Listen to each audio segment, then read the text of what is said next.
हम लोग अमेरिकी कॉन्स्टिट्यूशन की बात कर रहे थे और अमेरिकी कॉन्स्टिट्यूशन के अंदर किस तरह से कॉम्प्रोमाइज़ किए गए हैं और वो कॉम्प्रोमाइज़ के कारण ही अमेरिका आज एक फेडरल कंट्री और इतना ही डेवलप कंट्री और सबका साथ सबका विकास का जो स्लोगन वाला कंट्री है ना, वो आपको अमेरिका देखने को मिलता रहेगा। उसके पीछे हम लोग चर्चा कर रहे थे। वो आउटकम के तहत सबसे मेन और सबसे बड़ा, सबसे बिगेस्ट आउटकम जो हम लोग को अमेरिकी रिवॉल्यूशन के अंदर मिला है वो है आपका अमेरिकन कॉन्स्टिट्यूशन। अमेरिकी संघ और अमेरिका संघ का निर्माण कैसे हुआ? अमेरिकी संविधान के तहत। So the American constitution was an outcome of the American revolution. Discuss, प्रश्न आ सकता है कि अमेरिकी संविधान अमेरिकी क्रांति के परिणाम के स्वरूप में है, इसके ऊपर चर्चा कीजिए। इंडिया के अंदर ऐसा दिखता है कि वो is Indian constitution an outcome of a revolution? No, Indian constitution is not an outcome of a revolution. It was a gradual process और वो ग्रेजुअल प्रोसेस के तहत हुआ। बट अमेरिकन्स ने क्या किया कि पुरानी सिस्टम्स को उखाड़ फेंका जो उनके ऊपर राज कर रही थी। वो पुरानी सिस्टम किसकी थी? वो पुरानी सिस्टम ब्रिटेन के द्वारा थी। तो इसके कारण मुझे लगता है कि थोड़ा बहुत डिस्कशन हम लोग को कर देना चाहिए, वो है अमेरिकन कॉन्स्टिट्यूशन के फीचर्स के बारे में। खैर ये टॉपिक हमारे लिए इंपॉर्टेंट इसके लिए भी है, जीएस पेपर 2 के अंदर आपका एक टॉपिक है comparison of Indian constitution scheme width of other countries. So comparison of constitution, India का कॉन्स्टिट्यूशन अलग कंट्री के साथ कंपेयर किया जाए, वैसा एक टॉपिक है। अगर आप जीएस पेपर 2 के बुलेट पॉइंट्स को देखेंगे तो उसी के रिस्पेक्ट से हम लोग थोड़ा बहुत कवर कर देते हैं। फीचर्स ऑफ अमेरिकन कॉन्स्टिट्यूशन आपको थोड़े बहुत जानकारी रखनी चाहिए। पहला फीचर 1787 में इसको अडॉप्ट किया जाता है फिलाडेल्फिया कन्वेंशन के अंदर, एंड फाइनली 1789 के अंदर इसको एनफोर्स किया जाता है। ओके, तो same way India 26 November 1949 and 26 जनवरी 1950, तो उसी तरह से इसको अडॉप्ट किया जाता है और एनफोर्स करने के लिए यहाँ 2 साल लग जाते हैं। हम लोग 2 महीने के अंदर इसको एनफोर्स करते हैं। First and the most important feature that it's a written constitution. ये दुनिया का सबसे पहला कॉन्स्टिट्यूशन है जो संविधान था उस समय के अंदर, विच वॉज रिटन, सब लिखा हुआ, सब लिखा पट्टी के द्वारा। और ये रिटन कॉन्स्टिट्यूशन के पेजेस थे 12, इसके अंदर 7 आर्टिकल्स, प्रीएम्बल और फाइनली अभी तक खाली 27 ही अमेंडमेंट्स हुए हैं। और प्रीएम्बल की शुरुआत भी कैसे होती है? We the people of United States of America. तो जैसे इंडिया का कॉन्स्टिट्यूशन है ना, उसका भी प्रीएम्बल है ना, उसके भी प्रीएम्बल के अंदर हम लोग क्या लिखते हैं? हम लोग क्या पढ़ते हैं कि we the people of India having solemnly resolved to constitute India into secular sovereign socialist democratic republic. वही है ना। तो उसी तरह से अमेरिका का कॉन्स्टिट्यूशन और उसका भी प्रीएम्बल जो है, वो प्रीएम्बल आपके यहाँ वी द पीपल से ही शुरुआत करेगा। आर्टिकल 7 ही है हमारा, आर्टिकल कंपेयर करोगे 395, 27 अमेंडमेंट्स अभी तक हुए हैं। 1789 से ये कॉन्स्टिट्यूशन आया है और उसके सामने इंडिया का कॉन्स्टिट्यूशन देखोगे तो कितने अमेंडमेंट आ गए? तो बहुत सारे, मोर देन 100 अमेंडमेंट्स के आसपास हम लोग पहुंच गए और अमेंडमेंट बिल्स तो उससे भी ज्यादा है। So you will see that amendments हमारे यहाँ पे कम है, ज्यादा है, अमेरिका के अंदर कम है, आर्टिकल्स भी कम है, 12 पेज का ही है, इतना छोटा, इतना सा आर्टिकल। क्यों अमेरिका का कॉन्स्टिट्यूशन इतना छोटा है और इंडिया का कॉन्स्टिट्यूशन इतना बड़ा है? अगर आपको जानकारी होगी इसके कंपेयर में, जब इंडिया को हम लोग कंपेयर करते हैं, उसके पीछे का फंडामेंटल रीजन क्या है? Every state had its own constitution. America के अंदर अभी भी है ना, अमेरिका के अंदर every state has its own constitution, but India के अंदर नहीं है यार ऐसा। इंडिया के अंदर स्टेट का भी एक है और सेंटर का भी एक है, और इंडिया के अंदर इतनी डाइवर्सिटी है। और 1947 के अंदर जब हमने बनाया तो इतनी डाइवर्सिटी, इतनी ज्योग्राफिकल चैलेंजेस, इतने पॉलिटिकल आउटकम्स को हमने सब कुछ इंक्लूड कर दिया। हर एक चीज लिखी है संविधान के अंदर, बोले ये चीज, इसको ये रिमोट को ऐसे रखना है, उतनी डिटेल में, इतनी बारीकाई के साथ हमारे जितने भी कॉन्स्टिट्यूशन मेकर्स थे, the makers of modern India हम लोग जिसे कहते हैं, उन्होंने ये सब चीजें गहरी सोच के तहत लिखी थी। 1789 के अंदर अमेरिका की बात कुछ अलग थी, बहुत ही होमोजीनस प्रोविंस था और इसी के कारण, और स्टेट्स को अपनी ऑटोनॉमी दी गई थी जब आपके ग्रेट कॉम्प्रोमाइजेस के तहत हर एक स्टेट्स को लिबर्टी दी गई थी, तो उसी के तहत कॉन्स्टिट्यूशन भी थोड़ा छोटा रखा गया। ओके, साथों साथ अमेरिकी कॉन्स्टिट्यूशन के अंदर सबसे पहली बार मॉन्टेस्क ने जो सेपरेशन ऑफ पावर जो डिवीजन ऑफ पावर का सिद्धांत दिया था, बोले judiciary, executive and legislative should not be concentrated into the hands of one individual entity or individual person or anyone जो सेंट्रलाइज कर दे। और इसी के कारण जब अमेरिकी संघ का निर्माण होता है तो वो निर्माण के तहत आपके यहाँ पे एग्जीक्यूटिव अलग हो जाता है, जुडिशरी अलग हो जाता है एंड लेजिस्लेटिव अलग होगा। लेजिस्लेटिव मतलब यूएस कांग्रेस, कांग्रेस मतलब असेंबली ऑफ पीपल, जहाँ पे कांग्रेस के दो हाउसेस है, एक तो house of representatives and second is senate. Executive के अंदर दो इंपॉर्टेंट पोस्ट आती है, अमेरिकी president and the American vice president, and judiciary which looks after the work done by the executive and the legislative, जो यहाँ पे यूएस सुप्रीम कोर्ट के तहत होगा। तो division of power, separation of power किस तरह से होता है, मॉन्टेस्क्यू का जो सिद्धांत था उसी का ही पालन अमेरिकी के जब संविधान निर्माता थे, जो लोग थे, उन्होंने इसको करने की कोशिश की है। इंडिया ने भी यही किया है, देखिएगा इंडिया में भी है ना, कॉन्स्टिट्यूशन जब बना तो एग्जीक्यूटिव आपका president, supreme executive, judiciary supreme court आपकी आ जाती है, एंड पार्लियामेंट, पार्लियामेंट के लेजिस्लेटिव के अंदर पार्लियामेंट, हम लोग यहाँ जैसे अमेरिका के अंदर कांग्रेस कहते हैं, हम लोग उसको पार्लियामेंट कहते हैं। पार्लियामेंट के दो हाउसेस, राज्यसभा एंड लोकसभा। तो separation of power when you compare, हम लोग उसी तरह से उसको फॉलो करते आ रहे हैं। आपने पॉलिटी पढ़ी होगी तो इसके अंदर ज़्यादा हम लोग डिस्कस ना करते हुए मैं अपने आप को सीमित रखता हूँ सेपरेशन ऑफ पावर के टॉपिक्स को लेके। सेकेंड इंपॉर्टेंट पॉइंट अमेरिकन की कॉन्स्टिट्यूशन को लेके बोला जाता है वो है federal constitution. It's was the first written constitution, written and democratic constitution of the world. Secondly it is also federal constitution. America को फेडरल रिपब्लिक बोलते हैं, क्यों? क्योंकि डिवीजन ऑफ पावर हुआ, पावर को डिवाइड किया गया है। बोले आधी रोटी तू खा, आधी रोटी मैं खाऊंगा। सेंटर और स्टेट्स, मैंने बताया जो जेफरसन हैमिल्टन के बीच में जो डिबेट चली थी और जेफरसन ने जो स्ट्रॉन्ग सेंटर की बात की थी और हैमिल्टन जो थोड़ा वीक सेंटर और स्टेट्स के हाथ में ज्यादा पावर देने की बात कर रहे थे, वो डिबेट के बाद जब वो नया संविधान बन के आता है, वो संविधान के अंदर ध्यान रखा जाता है, बोले पावर को डिवाइड करो, स्टेट्स एंड सेंटर को दोनों को फायदा होना चाहिए। At present there are 50 + 1 51 states, और हर एक 51 स्टेट्स की अपना एक पावर है। जैसे यहाँ पे यूनियन लीड है, वहां पे फेडरल गवर्नमेंट के पास पावर है, स्टेट गवर्नमेंट के पास अपने पावर है, और सब अपने हिसाब से उसके ऊपर लॉज बना सकते हैं, कानून बना सकते हैं। तो उनका भी विकास, इनका भी विकास, सबका पैरेलली अपने को ग्रोथ भी मिल जाता है। ओके, तो each state has its own constitution, own elected legislature, own governor and own court and judicially system. तो ये पूरा का पूरा ऑटोनॉमी हर एक स्टेट को दिया जाता है। अमेरिका का जो कोर्ट सिस्टम है उसको इंटीग्रेटेड कोर्ट सिस्टम नहीं कहते, इंटीग्रेटेड जुडिशरी नहीं कहते, क्योंकि वहां पे फेडरल कोर्ट है एंड स्टेट्स की कोर्ट है। वो स्टेट्स की कोर्ट, प्रोविंशियल कोर्ट जो होगी, वो फेडरल लॉज के अंदर कभी डील नहीं करेगी। फेडरल लॉज के अंदर अगर आपको कोई भी कोर्ट का मैटर चलता है तो वो अमेरिका की फेडरल कोर्ट के अंदर ही जाता है ना। हमारे यहाँ पे सुप्रीम कोर्ट, बट हमारे यहाँ पे इंटीग्रेटेड एंड इंडिपेंडेंट जुडिशरी, वहां पे भी इंडिपेंडेंट ही है। जुडिशरी का काम ही यही है कि आपका एग्जीक्यूटिव और आपका लेजिस्लेटिव काम नहीं कर रहा है ढंग से, तो उनको स्ट्रीमलाइन करके एक सीधे रास्ते के ऊपर लेके आती है जुडिशरी। बट इंपॉर्टेंट ये है कि वहां पे इंटीग्रेटेड नहीं है। स्टेट्स की जुडिशियल सिस्टम अलग है, सेंटर की अलग है, हर एक स्टेट का अपना अपना चलता है। एवरी स्टेट, हर एक की वहां पे ड्यूअल सिटीजनशिप, स्टेट का अलग सिटीजनशिप और सेंटर का अलग सिटीजनशिप।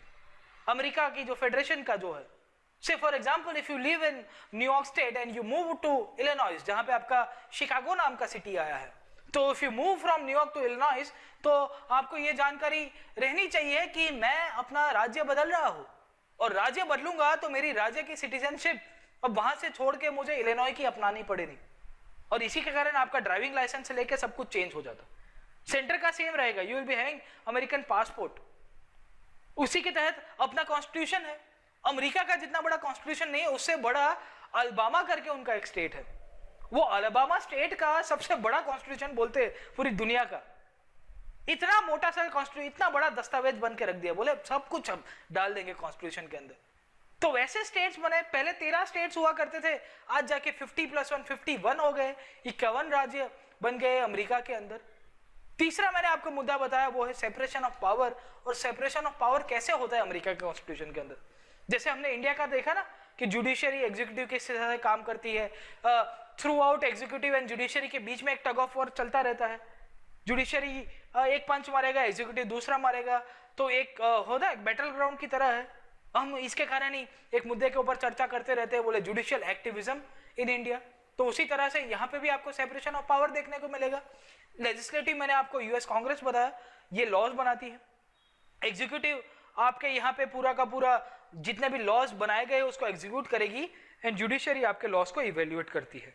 ओके, एग्जीक्यूटिव के अंदर 3 पोस्ट आती है, एक तो प्रेसिडेंट सबसे सुप्रीम, प्रेसिडेंट के नीचे आएगा वाइस प्रेसिडेंट, उसका ही साथी उसका बड़ी रहता है, और वो बेसिकली एक कैबिनेट बनाते हैं। अभी ये जो कैबिनेट है ये प्रेसिडेंट डिसाइड करेगा कि मुझे किसको लेना है किसको नहीं लेना, but mind well the executive of America is not the part of legislative, but whereas in India the executive is a part of legislative। समझ में आ रहा है सबको? एग्जीक्यूटिव लेजिस्लेशन का ही पार्ट है, लेजिस्लेटिव का ही। से for example the current government, आपके यहाँ पे जितने भी मेंबर ऑफ पार्लियामेंट आपको बनना पड़ता है ना, if you want to be a part of executive then minimum requirement as this, you need to be a member of parliament or get elected as an MP within 6 months after your appointment as the minister in the council of minister। तो वो चीज सबसे main है, सबसे important वही चीज है कि अगर आपको एग्जीक्यूटिव का पार्ट बनना है तो आपको लेजिस्लेटिव के अंदर पहले मेंबर बनना पड़ेगा, या 6 महीने के अंदर आपको बनना।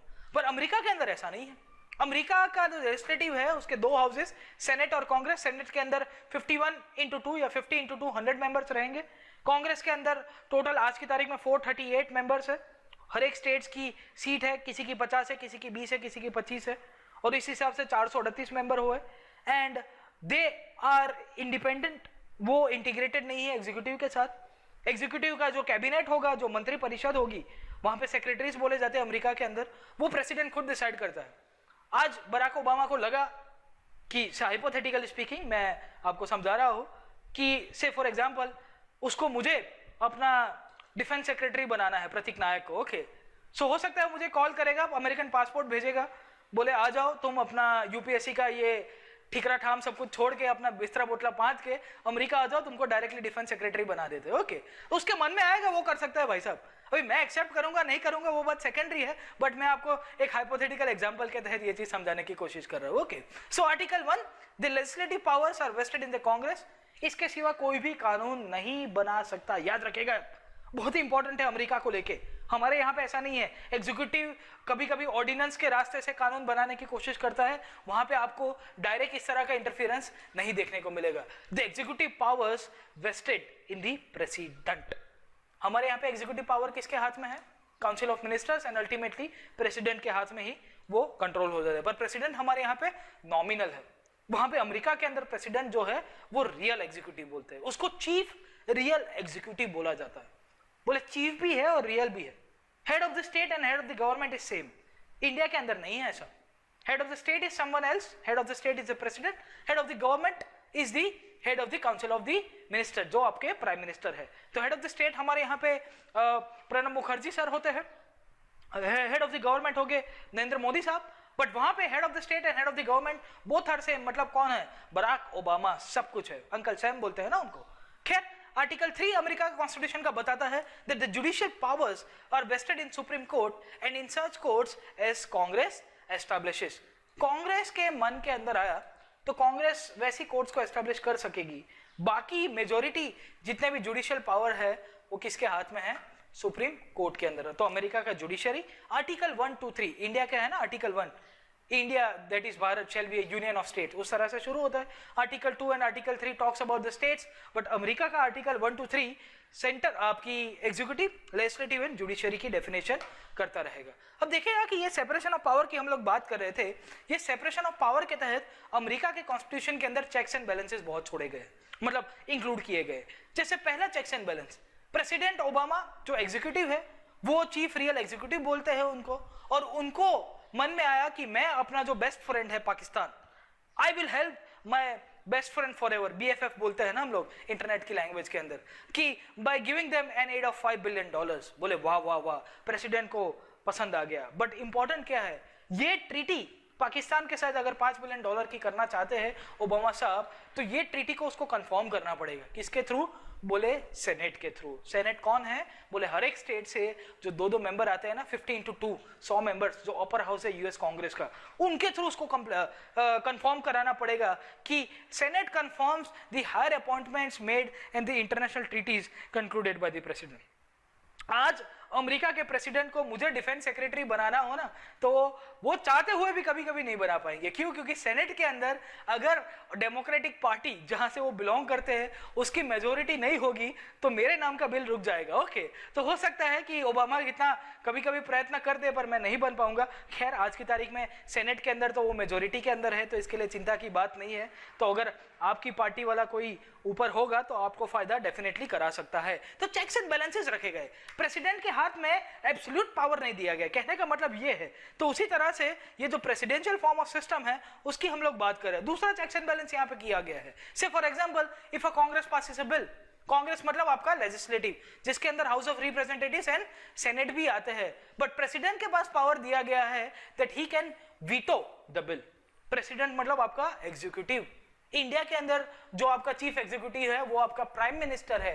Can prime minister veto a bill pass bye Lok Sabha और दी राज्यसभा? नहीं, उसके पास पावर ही नहीं है। But the Indian president can definitely do, but वो तो हमारा नॉमिनल एग्जीक्यूटिव है, रियल एग्जीक्यूटिव तो प्राइम मिनिस्टर है। खैर, तो यहाँ पे प्रेसिडेंट अगर उसको मन में आया कि ये कांग्रेस जो भी बिल पास कर रही है वो मेरे आइडियोलॉजी के हिसाब से नहीं है, तो ही can definitely veto the bill. और इसी के कारण ये चेक्स एंड बैलेंस रखे गए हैं कि कांग्रेस कभी कभी अपनी मनमानी कर दे तो एग्जीक्यूटिव बोलेगा कि भाई तू ऊपर नहीं है, मैं ऊपर हूं।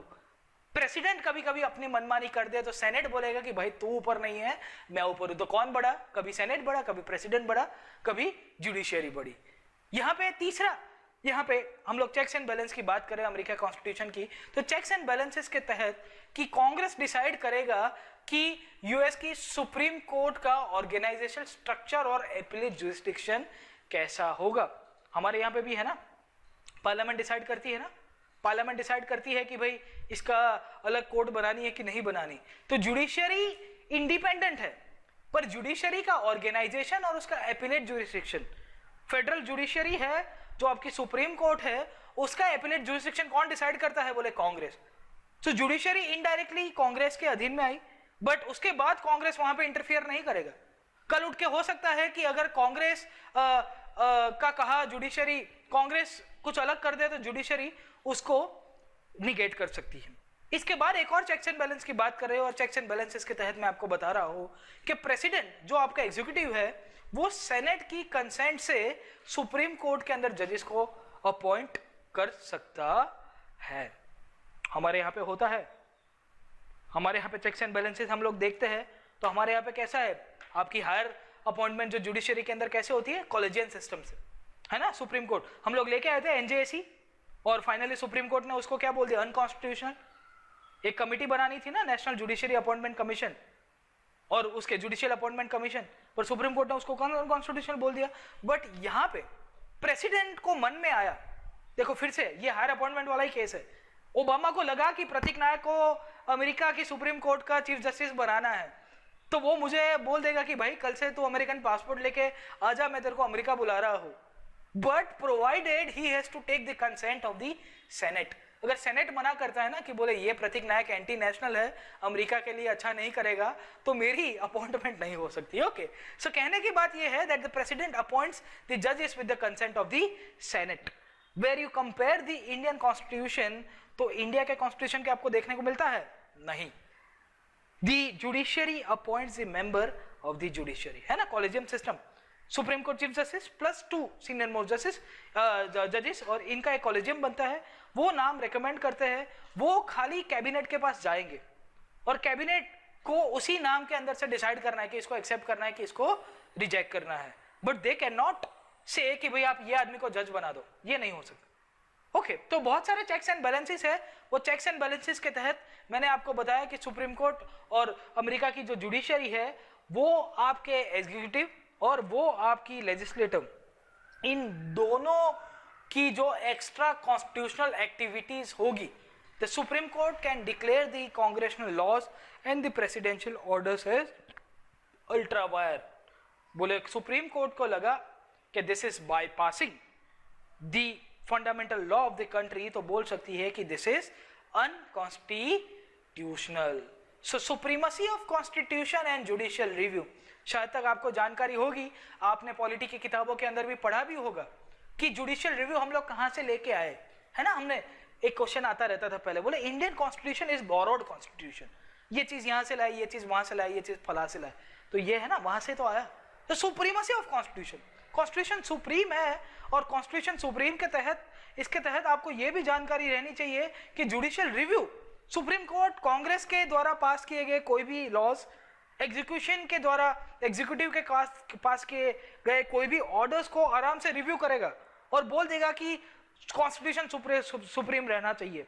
कल उठ के प्रेसिडेंट ओबामा ने कॉन्स्टिट्यूशन को ओवरपावर करने की कोशिश की तो तुरंत ही यूएस सुप्रीम कोर्ट बीच में आ जाएगा और बोल देगा कि तुम निकलो यहां से, this is irrelevant, you can not enter into the jurisdiction, है ना। इंडिया के अंदर भी सुप्रीम कोर्ट डिसाइड करता है, कभी कभी एग्जीक्यूटिव अपने अथॉरिटी को बाईपास कर देता है तो सुप्रीम कोर्ट इंटरवीन करता है और बोल देता है this is unconstitutional, extra constitutional and we will nullify this decision made by the government.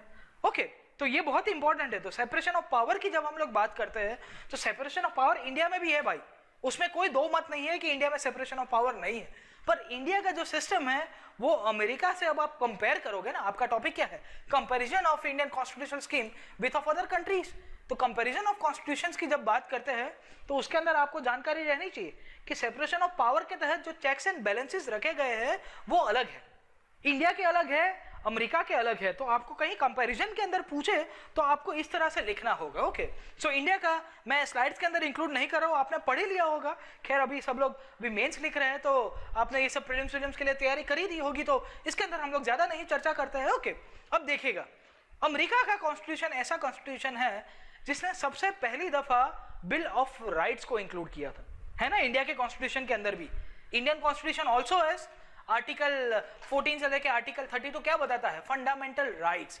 ये बिल ऑफ राइट्स अमेरिका ने सबसे पहली दफा दुनिया को दिए थे, that no person is to be deprived of life, bill of rights, Congress of the United States. और इसमें भी देखो आपको जानकारी रहनी चाहिए कि ये बिल ऑफ राइट्स जब इनिशियली कॉन्स्टिट्यूशन को 1789 के अंदर जब बनाया गया ना, तब इंक्लूड नहीं किया था, तब नहीं किया था boss.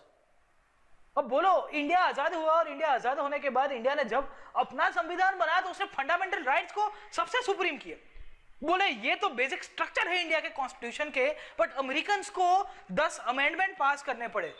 So article 1 to article 10 और दी फर्स्ट 10 अमेंडमेंट्स, जो अमेंडमेंट के पहले 10 आर्टिकल थे, उन्हीं को ही अमेरिका का बिल ऑफ राइट्स बोला गया है। अब बताइए कि कौन सा कंट्री डेवलप्ड है और कौन सा कंट्री फॉरवर्ड है, कौन सा कंट्री एडवांस्ड है पॉलिटिकल थॉट के अंदर, इंडिया की अमेरिका। एक ऐसा कंट्री जिसने क्रांति की, एक ऐसा कंट्री जिसने खून की नदियां बहा के आजादी ली, पहली बात। उसके सामने इंडिया को कंपेयर करोगे तो नॉन वायलेंट वे के अंदर, नो डाउट हमारे यहाँ पे थोड़ा बहुत वायलेंस तो हुआ था, बट हमने नहीं किया था। हमारे यहाँ क्रांतिकारी लोग थे जिनका गुस्सा एकदम ऊपर चला गया, तब जाके उन्होंने हथियार उठाए थे। बट खैर हमारा जो मेन थीम था वो था नॉन वायलेंस का थीम। अमेरिका ने लड़ाई करके आजादी ली, बोले कह के लेंगे आजादी, तुम नहीं दोगे तो क्या हो गया। उसके बाद जब संविधान बना तो संविधान के अंदर सेपरेशन ऑफ पावर हमने भी रखा, उन्होंने भी रखा। बट इंपॉर्टेंट क्या है, हमने ये चीज जानकारी हमने सीखी, ये चीज जब हमारे कॉन्स्टिट्यूशन मेकर्स से उन्होंने ये चीज को हाईलाइट करा दिया कि बॉस कुछ भी हो जाए हम लोग हमारे ये कॉन्स्टिट्यूशन के अंदर फंडामेंटल राइट्स रखेंगे। बट अमेरिका के जो कॉन्स्टिट्यूशन मेकर्स है ना, उन्होंने नहीं रखे। उसके बाद जब कॉलोनीज की डिमांड आई कि भाई हम लोग जिसके कारण क्रांति कर रहे थे वो क्या था, बोले ह्यूमन इंडिविजुअल, बोले उसके राइट्स को तो बचाना होगा। बोले क्या करे, बोले अमेंडमेंट लाओ। तो 10 अमेंडमेंट तो तभी हो गए थे बॉस। टोटल 27 अमेंडमेंट हुए अमेरिका के कॉन्स्टिट्यूशन को लेके, 1789 से लेके आज की तारीख 2016 का सितंबर महीना में आपको समझा रहा हूँ, उनके बीच में 27 अमेंडमेंट हुए और पहले 10 अमेंडमेंट तो आपको पहले 2-5 साल के अंदर ही देखने लगे। तो आप समझिए कि 1800 से लेके आज की तारीख तक खाली 17 अमेंडमेंट हुए अमेरिका के कॉन्स्टिट्यूशन के अंदर। Okay, and this supreme court acts as the protector of this rights. हमारे यहाँ पे भी है ना, सुप्रीम कोर्ट भी है और हाई कोर्ट भी है ना। अगर फंडामेंटल राइट्स का वायलेशन होता है तो आप जा सकते हो कॉन्स्टिट्यूशनल रेमेडीज के तहत। बोले आर्टिकल 32 सुप्रीम कोर्ट जाओगे, आर्टिकल 226 कहाँ पे जाओगे, हाई कोर्ट के अंदर जाओगे। तो आपको ये चीज भी जानकारी होनी चाहिए। बट यहाँ पे supreme court acts as the protector of the rights of the individual in America. Okay, और उसमें भी ध्यान रखा गया, बोले माइनॉरिटीज को सबसे ज्यादा आपको फेवर करना होगा। बोले the protection of the rights of the minorities is the litmus test in the democracy. और ये अमेरिका का संविधान बताता है और ये अमेरिका का सुप्रीम कोर्ट भी बताता है, और यही चीज इंडिया ने भी किया है। बोले माइनॉरिटी के राइट्स को आपको बचा के रखना ही पड़ेगा, तभी जाके आप अपने आप को एक लोकशाही देश के तौर के ऊपर एस्टैब्लिश कर सकते हो, तब जाके ही आप उसका निर्माण कर सकते हो। और यही खूबी थी अमेरिका के संविधान के, जितनों लोगों ने ये संविधान बनाया।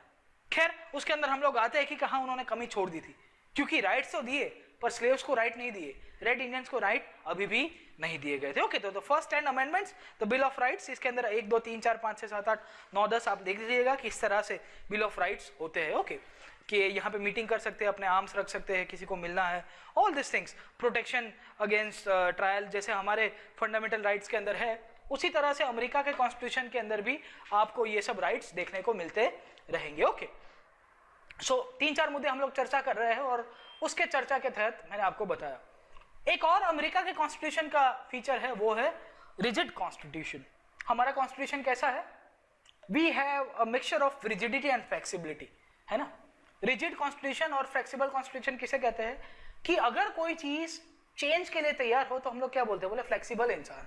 जैसे मैं, ओके, मैं एक एग्जांपल दे रहा हूँ कि मैं कोई भी चीज को एक्सेप्ट कर देता हूँ, तो कोई इंसान मुझे बोलेगा कि यार ये बहुत फ्लेक्सिबल इंसान है, ये कहीं पे भी एडजस्ट कर देगा।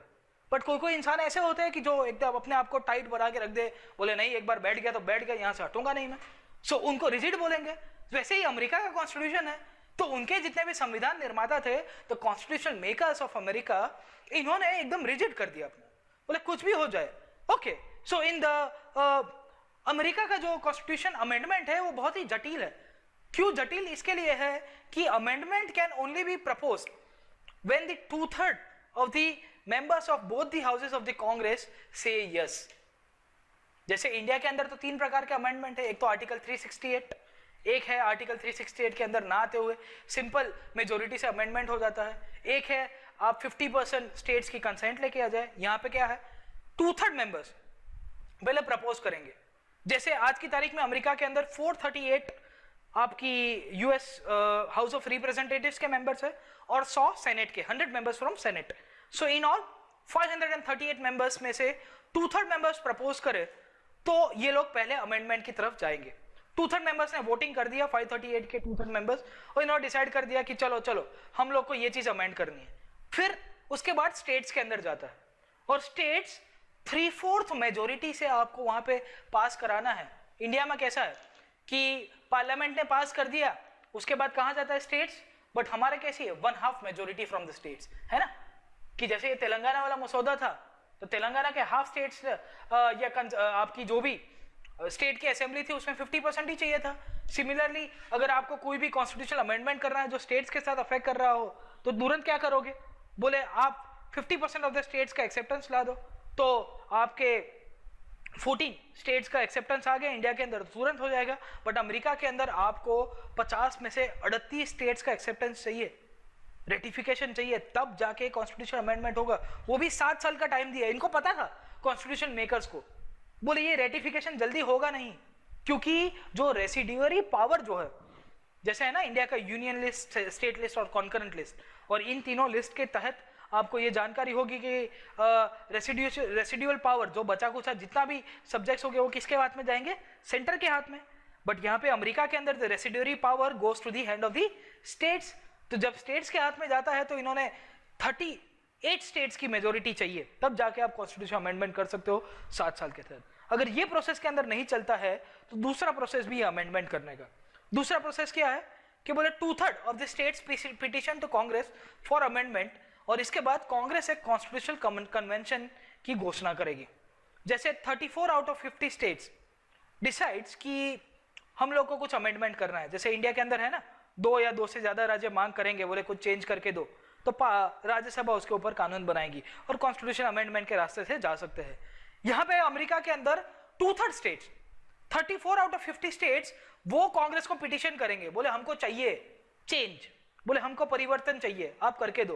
कांग्रेस उसके बाद एक कन्वेंशन बुलाएगी, वो कन्वेंशन के अंदर आपके 50 के 50 जितने भी स्टेट्स है ना, उन सबको हाजिर रहने का मौका दिया जाएगा और उसके अंदर वो मुद्दा रखा जाएगा और वो मुद्दे को फिर से 3/4 मेजोरिटी से पास होना चाहिए, तब जाके वहां पे अमेंडमेंट होगे।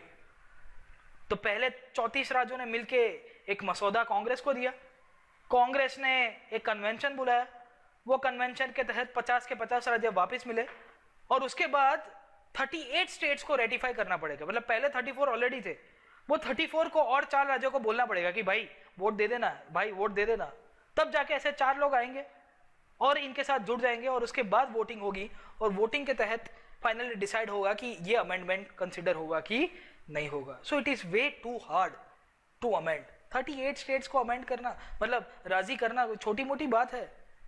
आप 40 आदमी को बोल दो ना कि यार मैं क्लास के मॉनिटर के लिए खड़ा हूं, मुझे वोट दे देना, तो भी नहीं देता यार आजकल। तो वहां पे भी पॉलिटिक्स चल जाती है।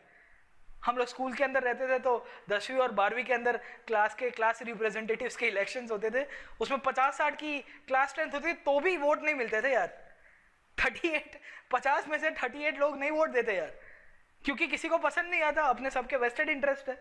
और यहाँ पे तो बड़े बड़े राज्य, हर एक का गवर्नर, हर एक की पॉलिटिकल सिस्टम, वहां पे भी पॉलिटिकल पार्टीज। अभी सेंटर कोई और रूल कर रहा है, स्टेट्स के अंदर कोई और पार्टी रूल कर रही है, तो कहीं दोनों का संगम ही नहीं होगा। संगम नहीं होगा तो आगे कोई बात नहीं बनेगी। और इसी के कारण अमेरिका के अंदर इतना रिजिड जो है इसका कॉन्स्टिट्यूशनल अमेंडमेंट का सिस्टम, तो अभी तक खाली 27 अमेंडमेंट हुए। सबसे लास्ट अमेंडमेंट शायद तक 1992 में हुआ था, as far as I remember.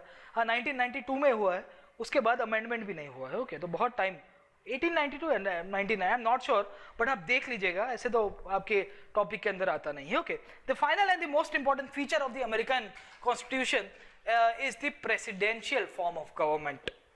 Presidential form of government मतलब प्रेसिडेंट के तहत ही सिस्टम और सरकार चलती है। The president is the head of the state and the president is the head of the government. जैसे इंडिया में है ना prime minister, parliamentary form of government, और वेस्ट मिनिस्टेरियल मॉडल भी हम लोग कहते हैं। बट अमेरिका के अंदर जो सिस्टम है उसे प्रेसिडेंशियल फॉर्म ऑफ गवर्नमेंट बोला जाता है। The president is the chief real executive. He is elected for 4 years by the electoral college. ये इलेक्टोरल कॉलेज क्या है, इसके ऊपर मैं आता हूं। अभी अमेरिका के प्रेसिडेंट कैसे इलेक्ट किए जाते हैं उसके ऊपर हम लोग डिस्कस करेंगे, तो अब ज्यादा इसके बारे में चर्चा करेंगे। He cannot be removed by the Congress except for a grave unconstitutional act. उसको इम्पीच किया जा सकता है, बट उसने बहुत बड़ा पाप किया होगा ना, तब वो कर सकता है। और अभी तक आज की तारीख में इम्पीचमेंट प्रोसीडिंग चले ही नहीं है।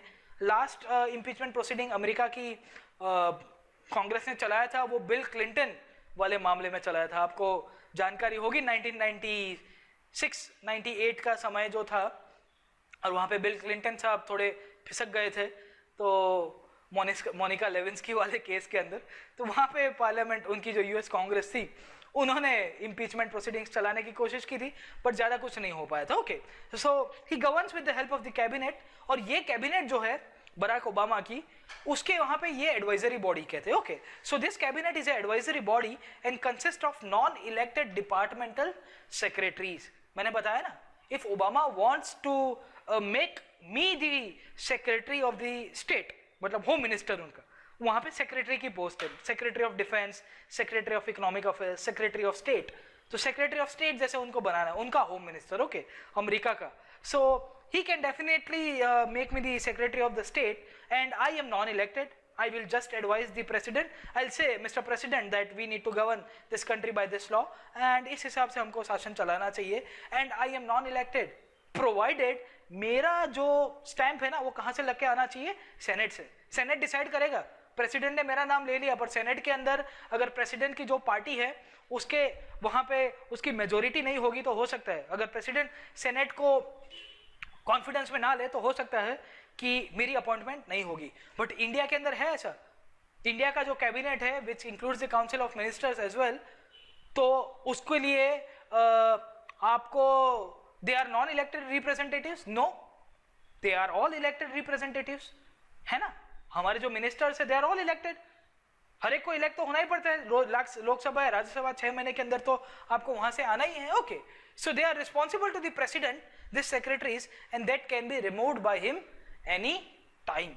इन India the council of ministers or the ministers are responsible to the house and also the government as well। वो तो उसका ही पार्ट है तो उसके तो रिस्पॉन्सिबल है ही। But if the house says that we are not agreeing to this view point, तो हो सकता है कि उसको सेंसर किया जा सकता है। और पूरा का पूरा काउंसिल ऑफ मिनिस्टर के ऊपर जब प्रश्न उठेगा तो नो कॉन्फिडेंस मोशन, और दूसरे ही दिन आपका एग्जीक्यूटिव अपना बिस्तरा बोतला बांध के फिर से आपके यहाँ पे संन्यास लेने की तरफ चला जाएगा। क्यों? क्योंकि उनकी सत्ता चली जाएगी। वो अमेरिका के अंदर नहीं है। प्रेसिडेंट को मन में आया, उसने वो इंसान को सेक्रेटरी अपॉइंट कर दिया। वो secretary is only responsible for president and he can remove this person any time. Okay, उसको आधी रात को मन में आया तो उसको हटा सकता है। The president and the secretaries are not responsible to Congress, being a part of executive they are not responsible to the Congress, the legislative। याद रखेगा हमेशा, in India the executive is a part of legislative, but here in America the executive is not a part of legislative, they are not responsible, the president is not the member of Congress nor he attends the sessions। in India the prime minister is a member of either of the house of the parliament, that is Lok Sabha and Rajya Sabha, and he will attend the sessions of both the houses provided he can vote in any of the one house in which he is the member of। जैसे मोदी साहब आज की तारीख में भारत के प्रधानमंत्री है, so he will attend the session of both the houses, he is responsible to both the houses, but जब वोटिंग की बात होगी तो वो खाली लोकसभा में वोटिंग करेंगे, राज्यसभा में बैठ तो सकते ही है, वहां पे जवाब भी उनको देना पड़ता है। बट अमेरिका के अंदर ऐसा नहीं है। एक्सट्रीम केसेस के अंदर प्रेसिडेंट अमेरिका का जो कांग्रेस है उसको वहां पे संबोधन करता रहेगा। The main important difference of the presidential form of government, the president can not dissolve the lower house of the Congress. वो उसका मेंबर नहीं है तो क्यों डिसॉल्व करेगा। बट यहाँ पे इंडिया के अंदर प्रेसिडेंट द प्राइम मिनिस्टर, हम लोग जो पार्लियामेंट्री फॉर्म की बात करते हैं तो पार्लियामेंट्री फॉर्म के तहत क्या देखने को मिलता है, the prime minister can dissolve the lower house of the parliament, that is the Lok Sabha. मन में आया डिसॉल्व कर दिया, कल इलेक्शंस आ गए, फिर अच्छे दिन आ गए, 300 सीट्स लेके आए, आगे गाड़ी चला दी, ओके, एब्सोल्यूट पावर की तरफ चले गए। अमेरिका के अंदर ऐसा नहीं है, क्योंकि प्रेसिडेंट उसका पार्ट नहीं है, वो उसको रिस्पॉन्सिबल नहीं है, बट कांग्रेस उसको स्क्रूटिनाइज सॉरी कर सकता है। ओके, तो ये आपको डिफरेंस समझ में आ गया। Comparison of world constitution, presidential form of government and parliamentary form of government. Okay, तो ये है mister Hegel. Mister Hegel America के डिफेंस सेक्रेटरी हुआ करते थे, बट अचानक से ही इन बिटवीन ओबामा साहब को पसंद नहीं आया, ओबामा साहब ने उनको बोल दिया, बोले तुम निकलो यहाँ से, वो निकल गए। हमारे यहाँ पे भी ऐसा ही है, मंत्रिपरिषद के कोई भी सभ्य को प्रधानमंत्री कभी भी उनको रास्ता दिखा सकते हैं, दरवाजा दिखा सकते हैं, बोले चलो, और मन किया तो उनको ले सकते हैं, but they are all the members of the house. यहाँ पे ऐसा नहीं देखने को मिलता है।